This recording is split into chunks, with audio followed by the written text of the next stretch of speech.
Alors, c'est une donnée que la BCE suit, la BCE qui se réunit aujourd'hui, évidemment, vous le savez, à Francfort. C'est une donnée que la BCE surveille attentivement, ce qu'on appelle l'écartement des taux d'intérêt entre les dettes souveraines des différents pays de la zone euro, notamment entre l'Espagne surtout, mais l'Allemagne et l'Italie. Ces spreads qui ont tendance, depuis maintenant quelques jours, quelques semaines, de nouveau à s'élargir. Bonjour Marc. Bonjour David. Marc Vigneault pour Le Point. La référence, évidemment, je l'ai dit, c'est l'Allemagne. C'est le pays qui s'endette le moins cher, au niveau le plus bas en zone euro. Et le problème, c'est qu'à mesure qu'on s'oriente vers un resserre monétaire, donc vers une hausse de taux qui serait a priori pour le mois prochain de la part de la BCE, l'écart entre le coût d'emprunt de l'État allemand et de l'État italien, espagnol ou encore français, mais surtout italien, a tendance à s'écarter. Expliquez-nous en quoi c'est un problème d'avoir une espèce de divergence entre ces taux d'intérêt. Et en quoi ça peut potentiellement mener à des situations plus périlleuses, type crise de la dette souveraine, comme on avait eu il y a plus de 10 ans en zone euro. Eh bien alors, il y a l'écart de taux d'intérêt entre l'Allemagne et l'Italie, mais il y a le niveau absolu des taux auxquels se finance l'État italien. Ce qui peut être problématique, c'est que l'Italie se finance à un taux d'intérêt plus important qui commence à menacer son énorme dette, qui est bien plus importante que celle de la France, avec un taux de croissance qui est très faible depuis des années en Italie. Et donc, si la charge de la dette devient trop importante, les investisseurs pourraient s'interroger sur la capacité des Italiens à rembourser la dette. Alors, il y a une partie de la dette italienne qui est détenue par des investisseurs italiens eux-mêmes, mais pas toute la dette. Et on voit que le profil de la dette italienne commence à devenir un peu inquiétant. Pour la première fois, là, il y a des économistes qui ont noté que le taux moyen sur la dette italienne était dépassé par les taux actuels. Ça veut dire que le coût de la dette moyen italienne va remonter beaucoup plus vite. Et donc, cette charge de la dette va peser beaucoup plus sur l'État italien.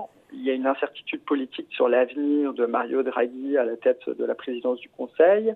Et donc, l'Italie redevient le pays qui inquiète dans la zone euro au moment où la BCE est obligée de resserrer sa politique monétaire. Et donc, quelque part, elle surveille, elle fait attention donc, aux écartements et même au niveau absolu des taux d'emprunt souverain, notamment italien, la BCE, mais en même temps, c'est son ressort monétaire qui provoque aussi ces écartements de taux d'intérêt, de spread, et aussi, dans l'absolu, et non pas en relatif, les hausses de coûts de financement de l'Italie. C'est elle aussi qui est responsable.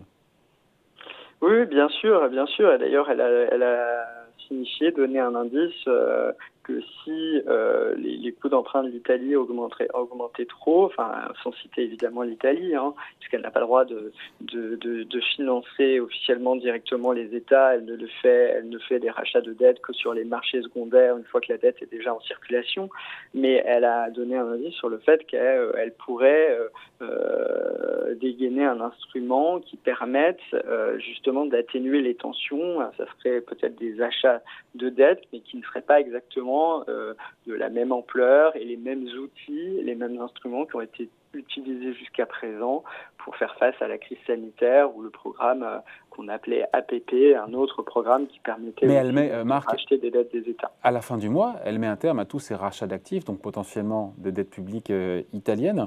Donc, si elle veut de nouveau intervenir, soit elle réactive effectivement les mécanismes existants. Il y a l'OMT, pardon, ça remonte un petit peu il y a longtemps, mais le Outright Monetary Transaction, c'est ça qui existait à l'époque de la crise des dettes souveraines, mais qui exige en contrepartie des efforts sévères de la part des pays qui demandent l'aide de la BCE.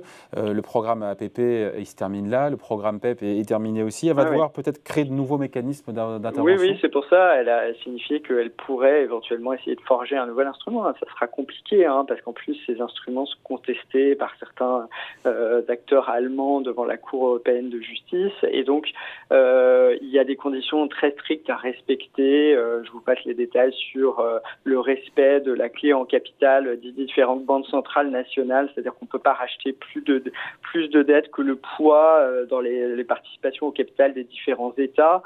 Donc là, la BCE s'était écartée de cette règle pour acheter plus de dettes italiennes pendant la pandémie pour des raisons exceptionnelles, mais ce programme-là exceptionnel qui peut s'écarter des clés en capital, il va prendre fin, et donc toute la question c'est est-ce qu'on peut acheter à l'avenir plus de dettes italiennes, que de la dette italienne, ou d'autres États peut-être un peu fragiles comme la Grèce. Mais donc effectivement il y a plein de questions qui vont se poser et ça sera loin d'être facile.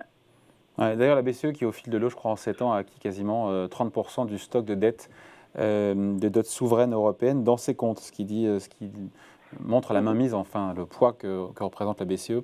Oui.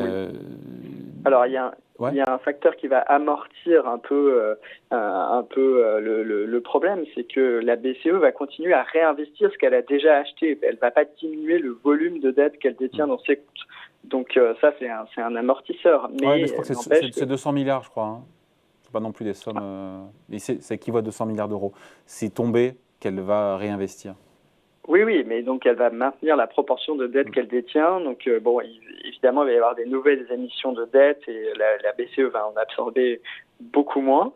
Mais voilà, on ne revient pas à une situation où la BCE ne serait pas du tout intervenue. Donc ça peut être un amortisseur, mais effectivement, beaucoup d'acteurs sont inquiets pour l'Italie. Ouais. Est-ce que la situation est grave, pardon, au-delà de la technique, de tout ce qu'on raconte, et j'espère qu'on lâche personne avec encore une fois tout le jargon, les spreads, même si on essaie d'expliquer, est-ce que la situation est grave parce qu'aujourd'hui, quand on regarde l'écart de financement de taux entre l'Allemagne et l'Italie, on est à 215 points de base, soit 2,15%. Au moment de la crise sanitaire, au moment où la BCE lance son programme PEP, plan d'urgence pandémique, avec ses rachats d'actifs de 1850 milliards d'euros. On est à 250 points de base d'écart. On n'en est pas là aujourd'hui. Est-ce que vraiment la situation est grave? Et pourquoi est-ce que la BCE ne peut pas laisser trop ces écarts déraper? Encore une fois, les taux italiens là, deviennent supérieurs à la moyenne des taux d'emprunt passés. En fait, jusqu'à présent, l'Italie elle bénéficiait du fait qu'elle refinançait des dettes qui avaient été émises à des taux d'intérêt plus élevés. Donc même si les taux remontaient un petit peu, son taux d'emprunt moyen en fait baissait un peu mécaniquement. Là, à partir de maintenant, mais ce c'est taux pas dramatique, moyen va remonter. Alors c'est progressif et c'est évidemment progressif, mais l'Italie a des énormes besoins d'investissement dans les prochaines années. Pour l'instant, ce qui garantit le fait que l'argent européen finance une partie de ces investissements, c'est la présence de Mario Draghi, c'est sa capacité à faire des réformes. Dans le plan de relance européen, il y a quand même des cibles de réformes qui sont exigées, et toute la question, c'est est-ce que politiquement les partis vont continuer à assumer des réformes? Est-ce que Mario Draghi va pouvoir rester au pouvoir? Je ne suis pas du tout un spécialiste de la politique italienne, mais c'est loin d'être évident. Et il va y avoir des élections à brève échéance, et on se demande si Mario Draghi va pouvoir rester. Donc dans ce contexte-là, oui, il pourrait y avoir des tensions sur l'Italie. Et tension aussi au niveau du Conseil des gouverneurs de la BCE, parce qu'on sait qu'évidemment, il y a les Allemands, les Néerlandais ou autres qui, eux, n'ont pour l'instant pas envie spécialement, pas du tout, que la BCE relance encore une fois un programme de rachat d'actifs. Oui. Alors après, on peut se dire que s'il y a des tensions trop fortes pour l'Italie serait trop grosse pour faire faillite. Est-ce qu'on va la laisser faire faillite?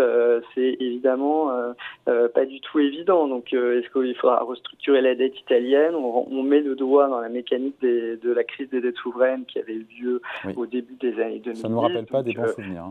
Non, ça ne nous rappelle pas des bons souvenirs, mais c'est vrai que la situation est extrêmement compliquée. Les Italiens sont très dépendants au gaz russe. Donc encaisse un choc très très fort, et du coup on se demande comment l'économie italienne va pouvoir se remettre de ce choc qui soit coûte très cher à l'État, soit va beaucoup impacter les entreprises et les ménages italiens. Et donc, voilà, c'est le premier domino d'une crise qui pourrait après s'étendre. Je peux vous dire que à Bercy, on regarde attentivement comment évolue le spread entre l'Allemagne et l'Italie, et évidemment le spread français, mais qui est un peu moins tendu que le spread italien. Allez, merci beaucoup Marc. Avant de se quitter, juste, on va regarder la couverture du point de cette semaine.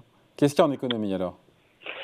Eh bien, c'est la couverture, hein, c'est le palmarès des innovateurs, un palmarès exclusif qui permet d'avoir un peu d'espoir en ce moment dans les innovations technologiques, dans les entreprises de demain.